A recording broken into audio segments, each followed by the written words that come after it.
Olá, alunos e alunas. Eu estou dando início a uma série de aulas sobre o conteúdo de sociologia e esse material pode ser usado como um auxílio no seu estudo. É muito importante falar que é necessária a leitura dos capítulos e a resolução das atividades para que se fixe o conteúdo. Então, desejo a vocês todos que sejam bem-vindos e vamos à nossa aula. Sou a professora Amanda, da área de Ciências Humanas, do SEJA Milton Cunha.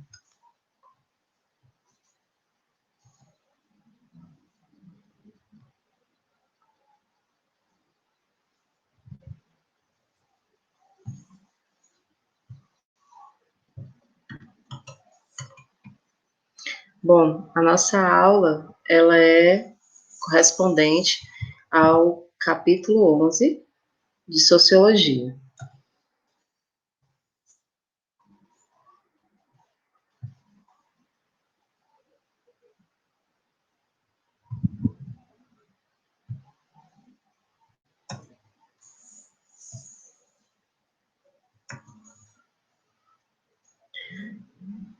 O capítulo 11, é o capítulo da etapa 1, que corresponde ao primeiro ano do ensino médio. Nesse capítulo, a gente vai ver o que é a sociologia, o que a gente chama de imaginação sociológica, por que estudar a sociologia, a diferença entre o senso comum e o senso crítico, e como a sociologia surgiu, o que são as ciências sociais, e, por último, o conceito de sociedade e indivíduo desenvolvido pela sociologia clássica. É muito importante dizer que a sociologia, ela surge no momento onde há necessidade de se falar sobre as relações sociais, né? De acordo com o autor, o Anthony Giddens, a sociologia é o estudo da vida social humana, de grupos e sociedades. É uma tarefa fascinante e constrangedora na medida em que o tema de estudo é o nosso próprio comportamento enquanto seres sociais. Então, cabe ressaltar que a sociologia, ela é o estudo, na verdade, do modo como nós nos comportamos e no modo como simplesmente a gente vive no mundo. É importante também ressaltar que a sociologia, ela não quer estudar a sua relação com a natureza, não é a relação do homem com a natureza, mas sim a relação do homem com o meio ambiente e com os outros homens, né? O que interessa à sociologia é o estudo dessa relação do homem com os outros seres sociais. E aí, há diversos temas que podem ser utilizados, que podem ser estudados pela sociologia. Família, escola, a violência, temas que são falados todos os dias no rádio, nos jornais, né, nas redes sociais, política, por exemplo, a questão, como a gente viu no vídeo de abril, sobre a pandemia, né, o modo como a sociologia ela estuda, como as nossas práticas sociais, né, o modo como a gente se comporta, ele vai mudar de acordo com a vivência histórica que a gente está tendo. E uma das coisas que é mais problemático na sociologia é justamente perceber que os problemas sociais, eles estão diretamente relacionados a gente, eles interferem sim na nossa vida. Assim como problemas que a gente tem como pessoais, eles também são considerados problemas públicos. Imagine que no início da sociologia norte-americana, que é característica da escola de Chicago, todos os sociólogos, eles se voltam para o estudo das questões urbanas, né? A questão da urbanização, como a industrialização ela vai impactar as relações sociais, e isso também foi o objeto de estudo dos sociólogos quando a sociologia surgiu, né, que é o que a gente chama de estudos clássicos de sociologia. E quando a sociologia surge no final do século XIX, né, quer dizer, no início do século XIX, final do século XVIII, início do XIX, a gente tem aí o estudo das problemáticas que estavam acontecendo devido às grandes revoluções que a gente tinha acabado de vivenciar, que é a Revolução Industrial e a Revolução Francesa. Então, de acordo com esse sociólogo que está no livro de vocês, o Wright Mills, a imaginação sociológica é justamente a capacidade que a gente tem de reconhecer que determinadas relações sociais que são pessoais, ou seja, o modo como você se comporta, inclusive com as pessoas da sua família, elas estão relacionadas, sim, à estrutura da sociedade, né? E aí, a imaginação sociológica é essa capacidade que a gente tem que ter de ultrapassar o muro daquilo que é pessoal. É conseguir enxergar, por exemplo, que o problema das pessoas que são autônomas hoje, né? Eu sou, por exemplo, eu sou uma sacoleira, eu vivo, a minha renda é basicamente de vender Natura e Avon. O meu trabalho é visitar as pessoas e oferecer o produto, e com certeza estou prejudicada por conta do isolamento social, né? Não é só eu não poder sair, mas as pessoas também não podem me receber. Imagine que esse seu problema pessoal também é um problema de outras pessoas, e que isso vai impactar no fim com toda a sociedade, pois a gente tem uma queda de renda de uma grande parte da população, o que vai causar inadimplência, o que vai causar um gasto maior dos serviços públicos, e por aí vai. Então, a imaginação sociológica é justamente essa capacidade de perceber que, às vezes, o que é pessoal, às vezes não, o que é pessoal está, sim, relacionado à vida pública, né? E aí, como diz o nosso quadrinho aqui, muitos dos problemas pessoais devem ser entendidos em termos de questões públicas, mas as pessoas comuns geralmente, né, não relacionam seus problemas com os problemas da sociedade. E isso, é por isso que a gente tem a necessidade de exercitar, né, essa imaginação sociológica, que é a proposta do ingresso da sociologia no ensino básico. Até 10 anos atrás, a gente conheceu a sociologia ainda na década de 80, enquanto era moral e cívica, né?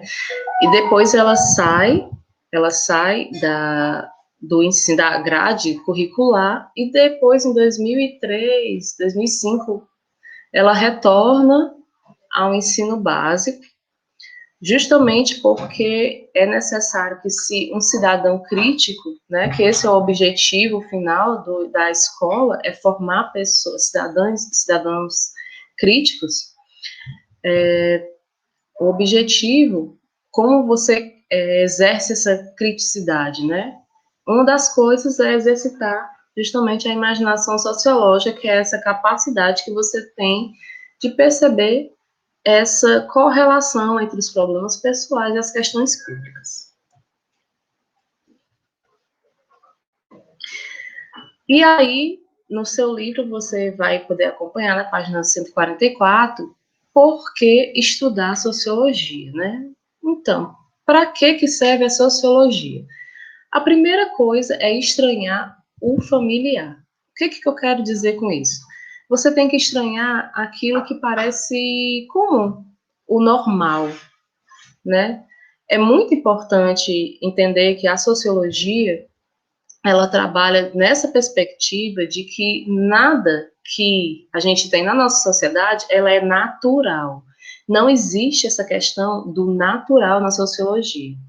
Somos formados e temos relações que são construídas. O modo como você, por exemplo, está sentado agora, se você estiver sentado, está relacionado ao modo como você foi criado. Então, algo tão que a gente não para pensar, por exemplo, que é o ato de comer, está relacionado à estrutura social da qual você faz parte. Não é à toa que a gente acha exótico pessoas que comem com hashi, que são os pauzinhos, né?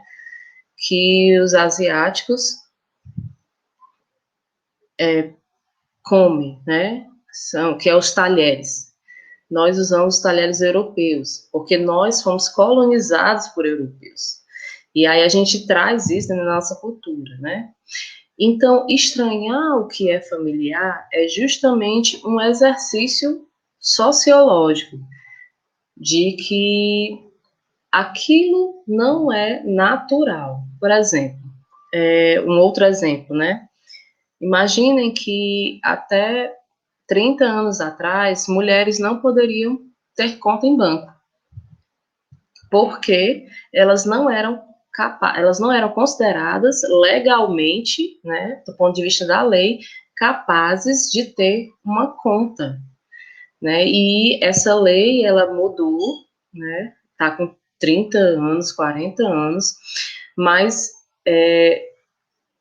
associar a mulher como um ser que é incapaz de gerir uma conta econômica, ele muitas vezes está no nosso discurso, né? Às vezes tá muito relacionado também a uma coisa íntima, a nossa fala. Quando a gente diz, por exemplo, que mulher é para esquentar a barriga no pé do fogão e esfriar no tanque. Isso é uma maneira de falar que as mulheres estão aqui, elas não são seres capazes de gerir, por exemplo, a vida financeira da família, ou que elas não têm, justificando não ter acesso à educação, ao ensino. Então, isso, o que parece ser tão absurdo para a gente hoje, era muito comum, né? Muito comum. Há 30 anos atrás, mulheres que estudavam, elas tinham uma perspectiva profissional só de ser professoras, né? Hoje nós temos mulheres, inclusive em diversas áreas, que eram consideradas de homens, né? Existe ainda essa diferenciação. Então, estranhar o familiar é justamente isso, é esse exercício de perceber que nada é natural, né? Ou seja, teve um começo e a gente tem relações que reforçam a gente achar que isso é natural e não é. Como eu disse, achar que a mulher era um ser incapaz era algo natural. E hoje não é mais, isso é um absurdo hoje, né?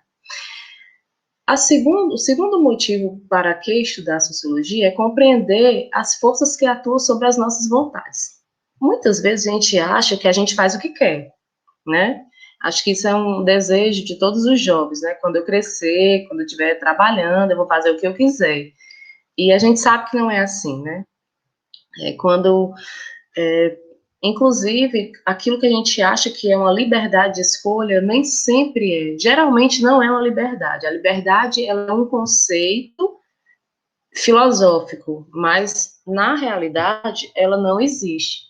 Basta a gente pensar que, eu posso comer o que eu quiser.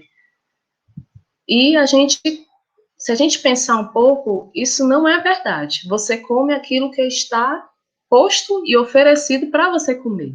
Se você quiser comer uma comida que não é feita aqui, você não vai comer, né? Então, existe na sociologia esse questionamento em tentar compreender essas forças que muitas vezes elas estão diluídas nas relações sociais que atuam sobre as nossas vontades, né?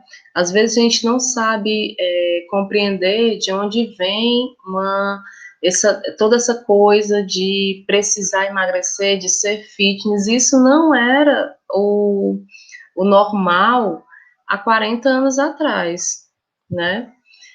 E hoje todo mundo fala sobre isso.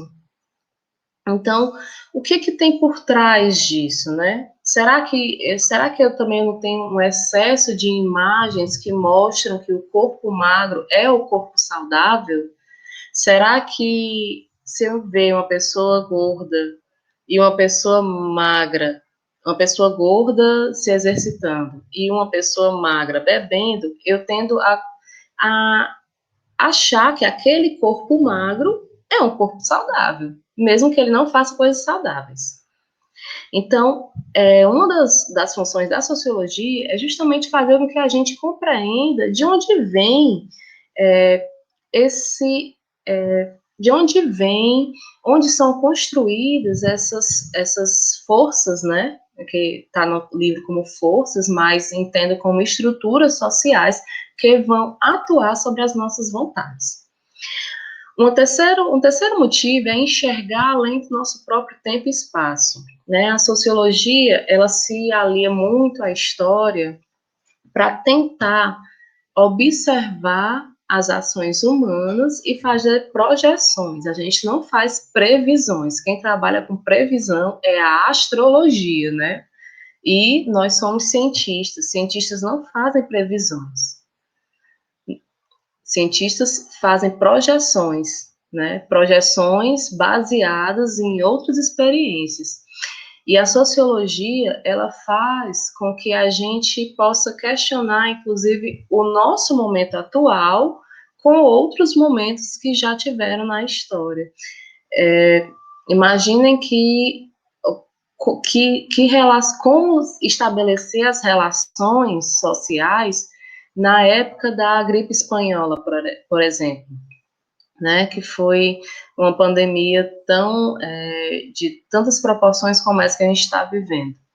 Então, a sociologia, ela faz a gente enxergar além do nosso próprio tempo e espaço, justamente porque ela nos permite questionar esses padrões de relação em outros espaços, né?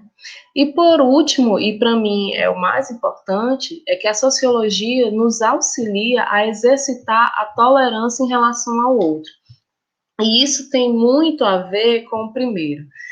Às vezes o que a gente acha que é correto, o que é um valor inquestionável, é apenas o modo de viver da cultura da qual nós fazemos parte.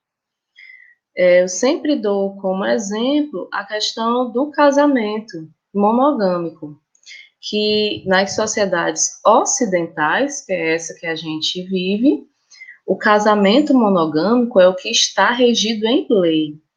A gente não pode casar com mais de uma pessoa, ou seja, permanecer casado com mais de uma pessoa. Isso é contra a lei, isso está na legislação, inclusive aqui do Brasil, não é permitido. E a gente tem culturas, por exemplo, que é natural ter mais de uma esposa, por exemplo, né? As culturas orientais, eu tenho alguns grupos sociais que, inclusive, o casamento poligâmico, ele é permitido.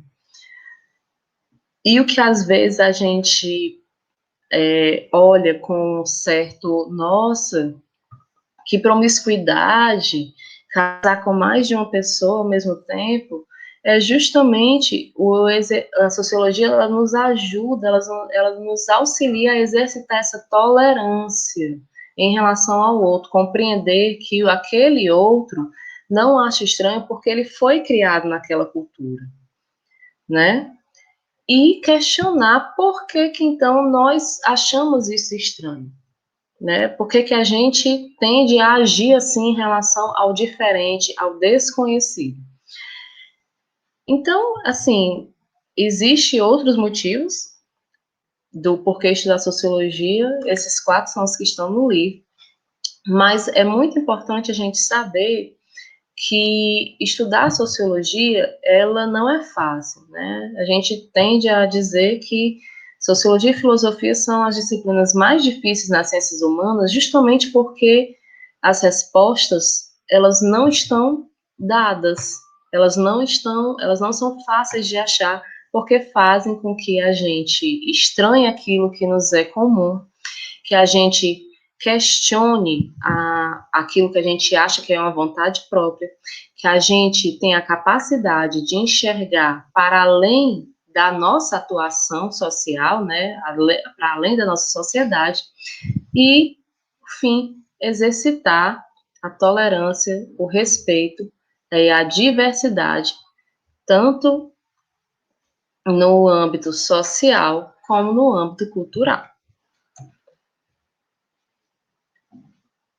E a sociologia ela tem uma relação muito interessante sobre o que a gente chama de senso crítico e senso comum, né? Senso comum, ele é um conhecimento, sim, reconhecido pela sociologia. No entanto, o senso comum, ele é um conhecimento que advém da experiência, né?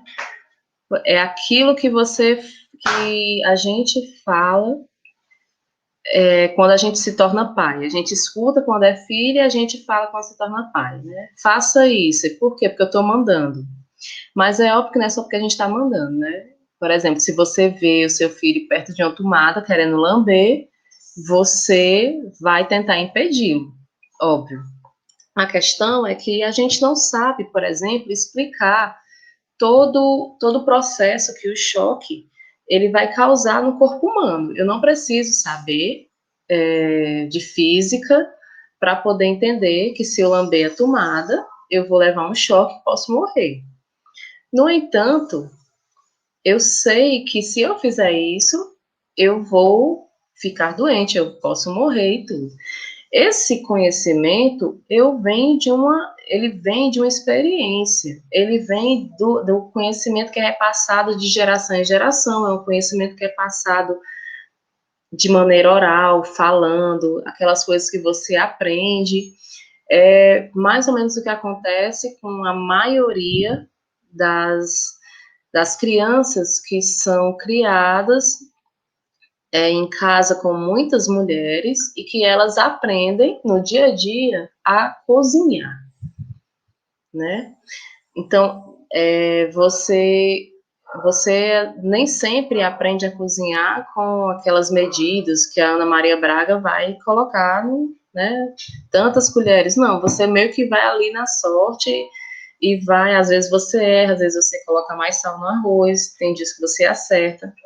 Esse é um conhecimento do senso comum, é um conhecimento que advém dessa experiência.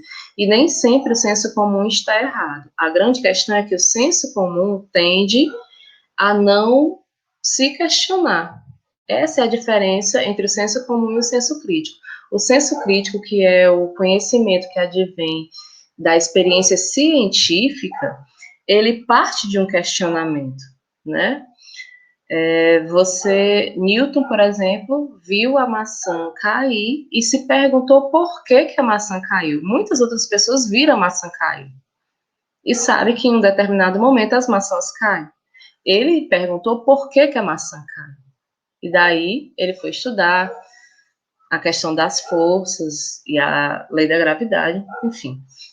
A questão é que o senso crítico é um conhecimento que vai vir da experiência científica, né? Você vai experimentar, você vai questionar se aquilo ali é verdadeiro. E uma coisa que é muito importante, o senso comum, ele tende a achar que ele é o correto e que não há nada que possa rebater. O senso crítico, o senso científico, ele é o contrário. Algo só é científico, uma descoberta só é científica se ela estiver plausível para ser refutada, para ser superada, né? Antigamente, as pessoas achavam que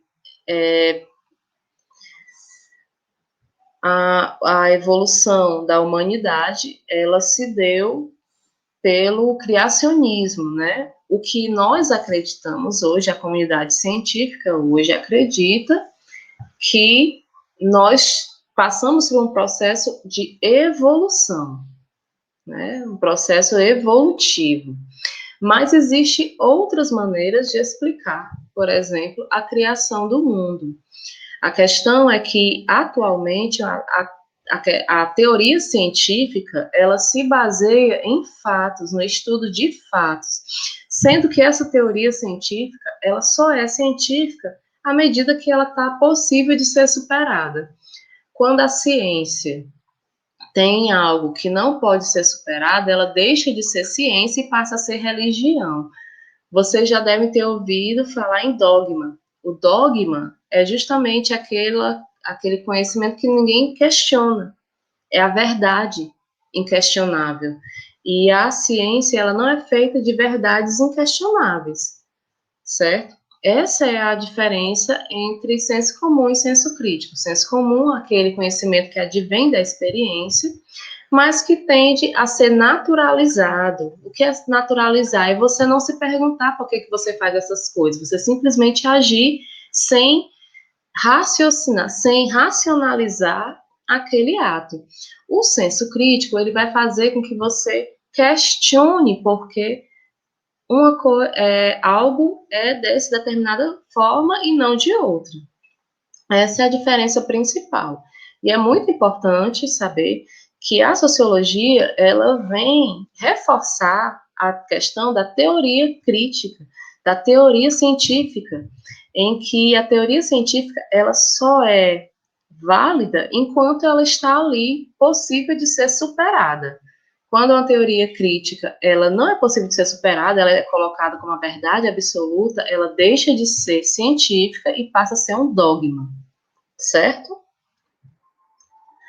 E aí, nessa imagem, vocês podem ver uma série de fatos que culminaram para a questão do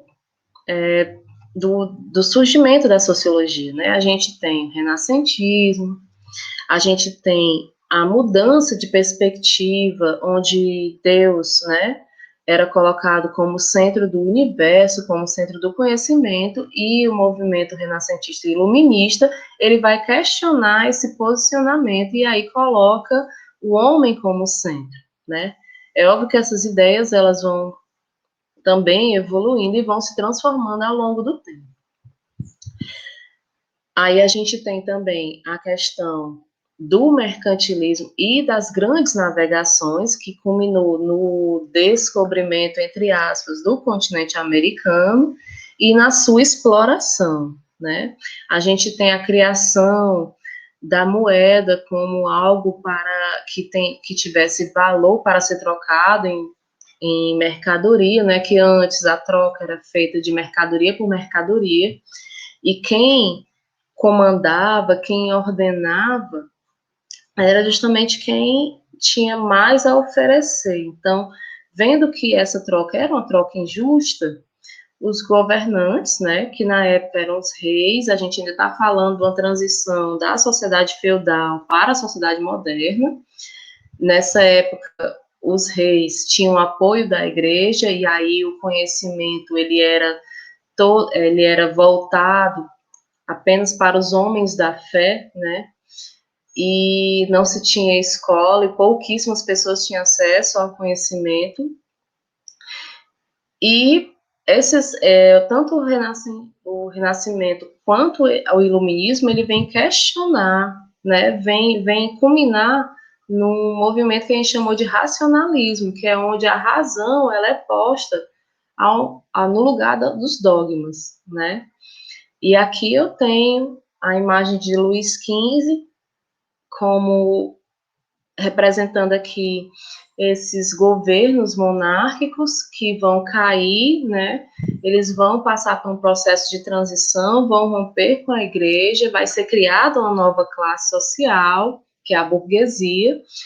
Os senhores feudais, eles vão perder força, né? As pessoas vão sair, os servos, eles saem dos feudos para ir trabalhar nas cidades, justamente porque estava acontecendo a Revolução Industrial. E essa Revolução Industrial que você vê aí no canto direito, né, essa última imagem do canto direito, você tem a Revolução Industrial como ponto alto dessa transformação das relações sociais. Então, com a Revolução Industrial, eu tenho não só a mudança do modo de produção, né, que era o modo de produção feudal, onde as pessoas elas trabalhavam nas terras e davam uma parte do que produziam, uma parte do que produzia ficava para elas e outra parte ficava para o dono da terra. E a Revolução Industrial, ela veio trazer duas coisas, uma transformação das relações sociais no trabalho, né? A gente tem aí uma outra caracterização do modo de produção, assim como existe, do mesmo jeito que muda essas relações de produção, todas as relações humanas também vão mudar. Imagina que as famílias acordavam e dormiam com o nascer e o pôr do sol, e aí com a vinda das fábricas, né? Eu agora tenho o tempo da fábrica, o tempo da fábrica que vai controlar o meu dia. Então, o meu dia ele vai girar em torno do tempo de trabalho. Uma outra revolução também muito importante foi a Revolução Francesa, né? A Revolução Industrial, ela é uma revolução do ponto de vista econômico e a Revolução Francesa do ponto de vista político-social. A Revolução Francesa, ela vai questionar o poder das monarquias, né? Uma única pessoa, o modo como o poder está distribuído e onde a grande população ela não tem acesso a ela não tem acesso o mínimo para sobreviver. E aí as pessoas se revoltam e vão buscar a mudança desse modelo de governo, né? Depois dos estados, dos reinos, né? Dos reinos, eu tenho os estados absolutistas e, por fim, vão se transformar nos estados democráticos que a gente conhece hoje, que é um governo eleito pelas pessoas, né? Representando aquela maioria das pessoas, mas isso é um assunto para outra aula. O importante agora é entender que tanto a Revolução Industrial como a Revolução Francesa, elas foram extremamente importantes para o surgimento da sociologia. É nesse momento que a sociologia ela surge como uma ciência que vai tentar entender todas as transformações que as sociedades vão estar vivenciando por conta dessas mudanças, as mudanças que vêm pós a Revolução. E aí, também é importante dizer que a ciência, a sociologia, ela surge numa perspectiva positivista. Essa perspectiva, ela diz o quê? Que a sociologia está ali para resolver os problemas sociais. Mas entenda, essa é uma visão positivista da sociologia, né? É óbvio que hoje a sociologia ela tem uma outra característica, mas no início a sociologia ela surge como uma ciência que seria capaz de dar respostas àquelas problemáticas sociais que vieram pós as revoluções, né? Imagine que uma revolução ela transforma as coisas de uma maneira muito rápida e as pessoas levam tempo para se adaptar. Então havia muito quando teve a Revolução Inglesa, por exemplo, as pessoas passaram a trabalhar muito mais, né? E aí elas não tinham, muitas delas não tinham nem o da subsistência, que era possível numa sociedade feudal, onde as pessoas tinham pelo menos a subsistência, que era o de comer, né? Elas passaram a trabalhar em troca elas vendiam sua força de trabalho em troca de um salário, e elas teriam que se virar para sobreviver a partir daí. E esse contexto histórico foi o que propiciou, por exemplo, que os filósofos na época pensassem numa ciência que fosse capaz de dar respostas a todas essas transformações sociais. A sociologia ela surge justamente no momento onde está se questionando o poder absoluto, as crenças religiosas, onde tem a transformação do modo de produção, que antes era o modo de produção do campo e passa a ser o modo de produção industrial. A gente tem o emprego da razão, do racionalismo, né? As indústrias elas vieram para racionalizar o processo do trabalho, né? Basta lembrar que o artesão, antigamente, ele tinha todo o controle do processo de trabalho, E com a Revolução Industrial, eu pego aquele artesão, ele contrata mais pessoas e separa, segmenta essas pessoas no trabalho, e aí cada um fica fazendo só aquela mesma coisa. Então, é importante saber que é nesse contexto que surge a sociologia. E a sociologia, ela também tem as companheiras, né? São 3 áreas, na verdade, o que a gente costuma falar erroneamente de sociologia, mas na verdade são as ciências sociais. As ciências sociais, ela tem como objeto de estudo, de investigação, é a sociedade e as suas dimensões, né? Todas as suas dimensões, a dimensão das relações sociais, a dimensão dos aspectos culturais e a dimensão das instituições políticas, né? Então, a sociologia, ela vai se deter ao estudo do homem nesse contexto das relações sociais, nesse contexto dessas relações que são produzidas nesse ambiente, nessa sociedade. A antropologia, ela vai se voltar para o estudo do homem já na perspectiva dos aspectos culturais, dos comportamentos dos grupos e das sociedades, né?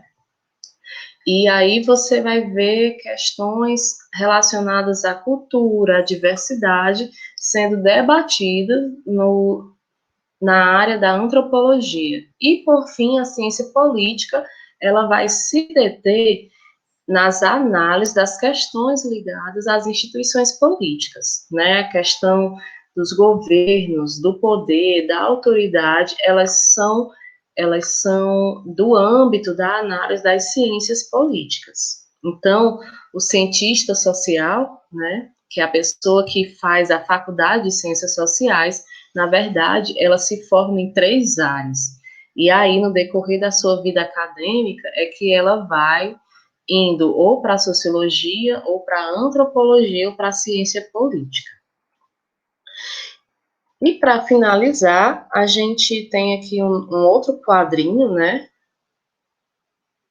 Ele fala dessa relação sociedade-indivíduo. E aqui nós temos uma figurinha que tem os 3 clássicos da sociologia, né?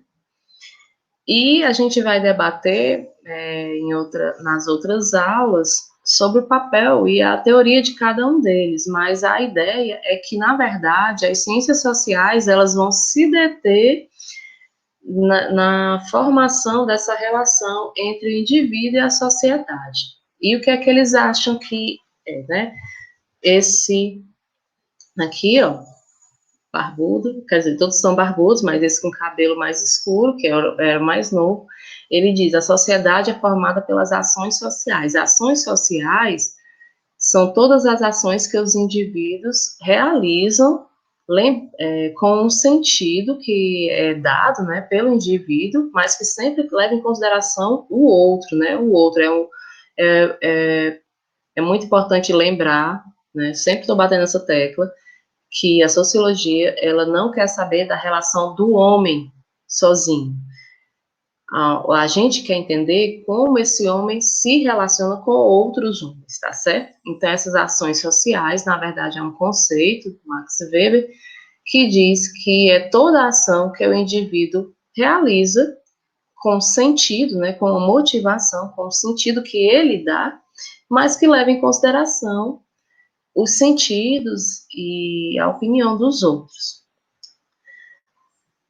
E aí eu tenho esse carequinha aqui, que é o do Caio, que ele diz: são as instituições sociais que formam o indivíduo. O que é que o Durkheim quer dizer com isso? Que as instituições como o Estado, a escola, a família, né? A gente vai ver depois essas instituições sociais, são elas que formam o indivíduo.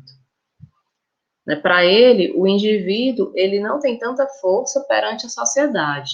O indivíduo ele segue essas normas, essas regras sociais que são feitas antes dele nascer e ele incorpora, tá certo?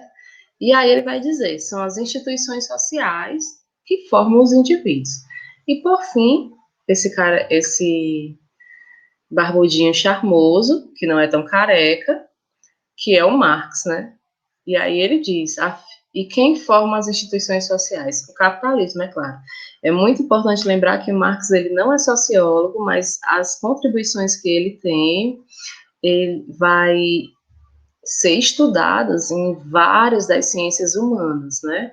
Tanto nas ciências sociais, como na economia, na história, na geografia, na psicologia. Então, a maior parte das ciências humanas, elas vão sim estudar os escritos de Marx, que os escritos de Marx, eles se voltam para a formação dessa sociedade no surgimento do capitalismo, que é o início da Idade Moderna, certo? Bom, pessoal, eu espero que vocês tenham tido um bom processo de aprendizagem. Quero dizer que eu estou disponível no grupo de WhatsApp, sempre de segunda a sexta, de 1 às 5 da tarde, né? Caso vocês tenham alguma dúvida antes de apresentar o exercício. E eu espero que esse material possa contribuir para que você possa fixar melhor as, as ideias que tem no livro. Lembrando, mais uma vez, que é muito importante a leitura do seu material.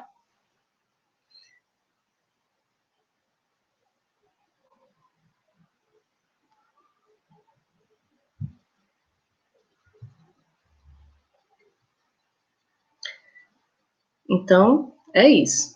Espero ter ajudado e até a próxima aula.